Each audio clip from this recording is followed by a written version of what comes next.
So in a recent LinkedIn newsletter post that I made, I asked my readers what they'd like to hear me talk about next. And shout out to Rishana Beckless, who said she wanted me to talk about how to write a book that positions you as an expert. So, Rishana and everybody else, you're welcome. Welcome to Writing with Denise Renee. You are in the right place to learn how to write a book that connects you to your ideal audience, your future clients, collaborators, and other brand building opportunities. If this is your vibe, then you've got to subscribe. Now, let's get right into this video's topic.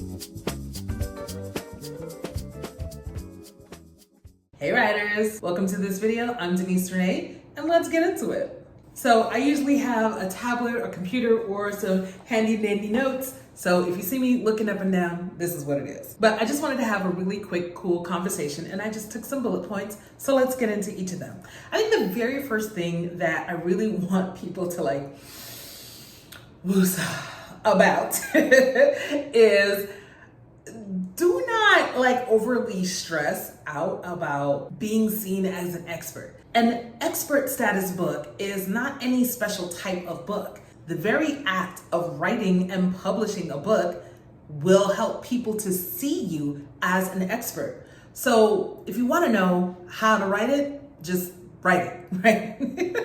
I mean, it's that simple and that difficult, right? So pardon my facetiousness. And the other thing that I want to say is that you don't necessarily have to feel like an expert in order to write a book. Again, the process of writing the book will probably help you to develop your own expertise as well as have other people see you as an expert. See, the whole thing about expert status is it's not about what you say about yourself, it's what other people think about you and how they treat you as a result. Even though it's become so much easier to do with modern technology, it is still a status symbol of intellectualism. It says that you know what you're talking about and you've taken the time to organize your thoughts and put it out into the world in the permanent form of a written book. Of course, now we have audio, we have ebooks, but you know what I'm saying. I was literally just having a conversation with someone yesterday. I'm not gonna name names or blow up anybody's spot, but this person recently released a book and they were telling me about their experience with it. And there's someone in their field that they think has great expertise and they have a tendency to refer other people to, hey, check out this person because, they have a lot more expertise about this than they do. However, the feedback that the author received was, no, we want you. You have a book. We only want to deal with authors. Now, that is a pretty amazing response, which not everybody will be privy to. So not everyone, not every company, not every decision maker is going to say that to your face about they're preferring you because you have a book or they're prioritizing somebody else above you because they have a book and you don't. They may not say it to your face, but best to believe they're thinking that behind your back and they're making decisions about you, either in your favor or against you, because of your current status as an author of a book. So if that is not enough motivation, incentive to say, okay, I'm gonna go climb this mountain and write this book, just click off now because this video ain't for you, okay? Pause. I know you're enjoying today's session, but head on over to www.writingwithdenisrenee.com/4steps and download my free resource. This is my framework that I walk each of my book writing coaching clients through to help them get started writing a book that helps them connect to their ideal audience, clients, collaborators, and other brand opportunities. So head over to www.writingwithdenisrenee.com/4steps right now to get instant access. Now let's get back into this video. So if you're still here, let's dig into this a little bit more because what I really believe, I don't really think that this question is a question so much of how do I write the book? I think it's more of a question of what should I write about that will help me be perceived as an expert? I got you. So let me let you in on a little secret about expertise. You only need to know a little bit more than somebody else who just don't know it all. And it only takes sharing what you know to make you be perceived as an expert. Right now, you are probably overlooking and overthinking the idea of writing a book in your field. You're thinking, well, everybody knows what I know, or so many people have already written books about this, but everybody hasn't written it, and they haven't heard it from your perspective. And every book has not reached everybody yet.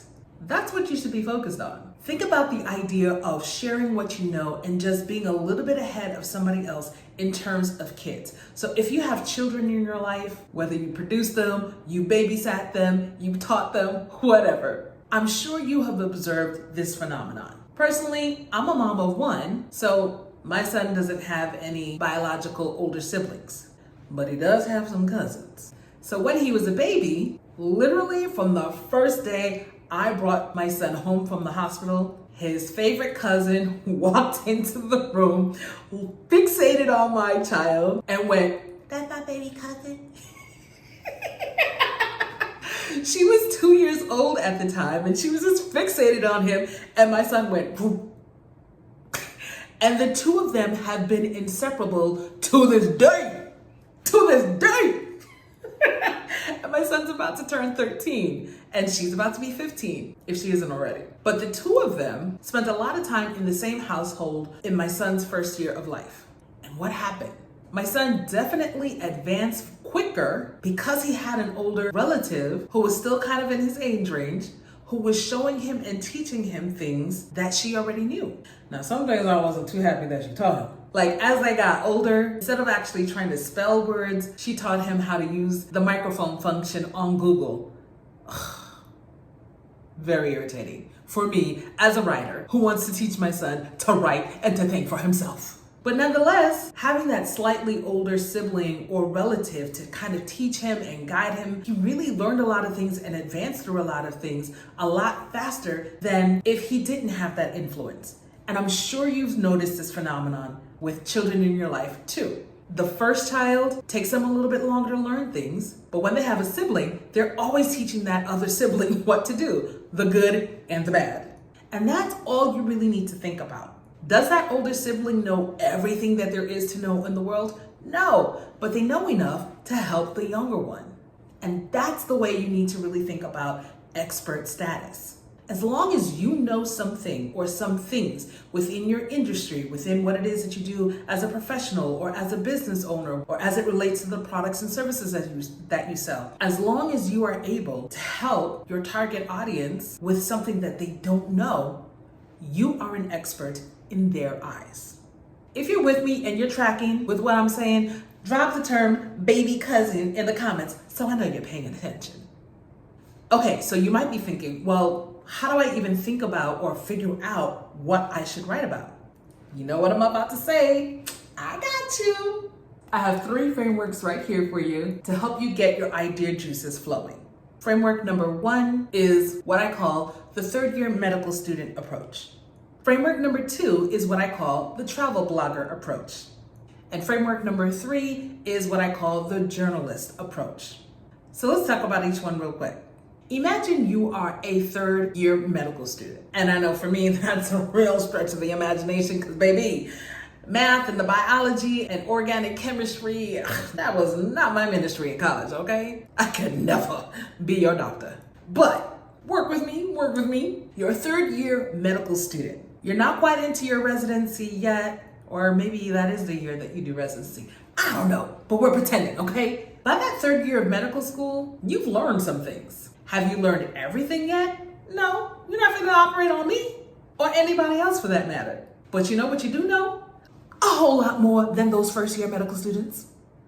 So, what if you had to create a guide for those first year medical students? What would be the tips and tricks that you would advise them? What would you suggest that they avoid? What should they focus on? Because they're coming in wide-eyed and bushy-tailed, ready to attack and power through everything. And they've probably got some misconceptions that will get blown by the end of that first year. How would you make that first year easier for them? Think of that approach when it comes to your industry, when it comes to your job, when it comes to your business and the products and services that you offer. What would you say to someone who has a relatively good idea of what it is that you do or what your industry is, but they don't really know enough to have any systems or processes in place. What would you tell them? That's a book idea. Of course, you'll really want to define your audience and figure out if you're talking to other potential colleagues who are coming up in that industry, or if you're looking to educate a consumer in that industry. They're going to be slightly different conversations, so really know who you're going to be talking to, but that should be a framework that gets your juices kind of turning.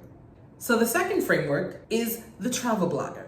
And I picked this one because this is so one of my dreams. I want to just go around the world, take a camera, even though I'm not a photographer or whatever, but I'll become one, and I want to write about my destinations, and I want to get paid to stay in luxurious accommodations and work with tourism travel boards and post my pictures on Instagram so y'all be like, where's she at now?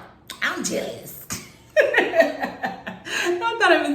Not that I'm looking to inspire jealousy. I just want free trips, and I just want my little gifts to, make room for me. Okay, let me have my dream. So, if I, darling, or no, scratch that. When I become a travel blogger or travel vlogger, darling, what I am going to be doing when I go into these countries is I'm just going to be having experiences, and I'm going to be documenting my experiences.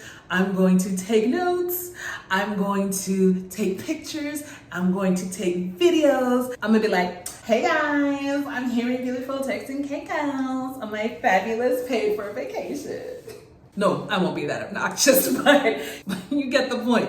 A travel blogger is going to document their travels. You too are a traveler through your industry. So what can you document? What processes can you share? What are some good locations and destinations that people should go to? What are your day-to-day experiences? What's happening with vendors and clients in that space? What's happening with technology in that space? Document, document, document. You may not necessarily start out with documentation with any particular goal in mind, but as you continue to document and read over and review what you have, a story might emerge. Systems and processes might emerge. Trends might emerge. These are all great approaches to coming up with a book that people in your industry or customers or clients in your industry would really appreciate and assume that you are an expert because you wrote that book about it. And then the third framework is to think of yourself as a journalist, dog. Hopefully not one of the snobby ones. What do journalists do? They're always interviewing people. And sometimes when a journalist zeroes in and makes a focus of a particular industry or area, just by proximity to the experts in that field and interviewing those experts and talking with those experts and picking those experts' brains, guess what?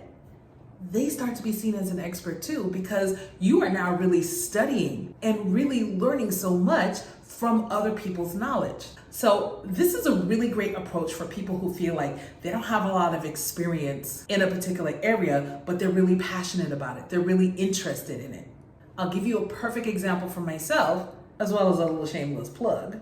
I feel like an expert in writing because I've been writing, like I like to say, since I can hold a crayon. I've been writing short stories, journalistic pieces, edited business magazines, ghostwritten, edited manuscripts. I've done all this stuff, and I feel like after about 40 something years or so, maybe I have a little bit of expertise as a writer. I don't know. Y'all tell me. But for all of the writing I have done, what I have not done yet is published a book in my name. Now, I have ghostwritten books for clients, and of course, it is their book. So for me, those don't count. And even though I have so much knowledge from my 15 years of experience in digital marketing, I didn't necessarily feel like it would sound really right coming from my mouth to talk to people about how to market and sell their books.